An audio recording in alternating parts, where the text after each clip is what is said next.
Hi everyone, happy Easter. Welcome to today's Daily Lent Reflection. Today is Easter Sunday and it's April 1st. Our scripture readings that we're reflecting on today come from Acts 10 verse 34 and verses 37 to 43, 1 Corinthians chapter 5 verses 6 to 8, and John 20 verse 1 to 9. Our opening quote comes from 1 Corinthians chapter 5 verse 8.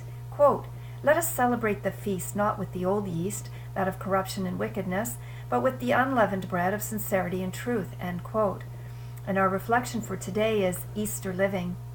The resurrection of Christ is not merely a historical fact. It is a present reality in which through baptism we are intimately involved. Quote, "If we have been united with him through likeness to his death, so shall we be through a like resurrection," end quote. And that's Romans 6 verse 5. This intimate union between Christ and the Christian calls for a new way of life. We must change our behavior. St. Paul writes that we should put to death whatever in our nature is rooted in earth, precisely because we share the new life of Christ. St. Paul tells us to get going and make concrete changes so that our lives become characterized by sincerity and truth.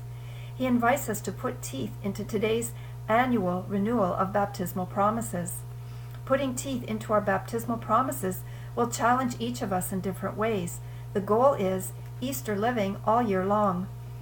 This means the means to the goal may vary, of course, but one practical approach enthusiastically supported by many of the great saints is the daily examination of conscience.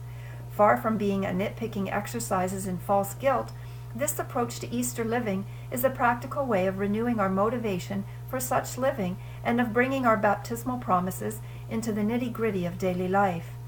A positive and consistent use of this means is a great help in overcoming, on the one hand, a mere legalistic approach to the Christian life, and on the other, a too ethereal approach. And our closing prayer for today is this: God our Father, let our celebration today raise us up and renew our lives by the Spirit that is within us. And our practice for today is this: I will give serious thought today to the place a regular examination of conscience might have in my life. So again, the practice for today is I will give serious thought today to the place a regular examination of conscience might have in my life. That's it for today. Happy Easter. Have a wonderful day. See you tomorrow. Bye-bye.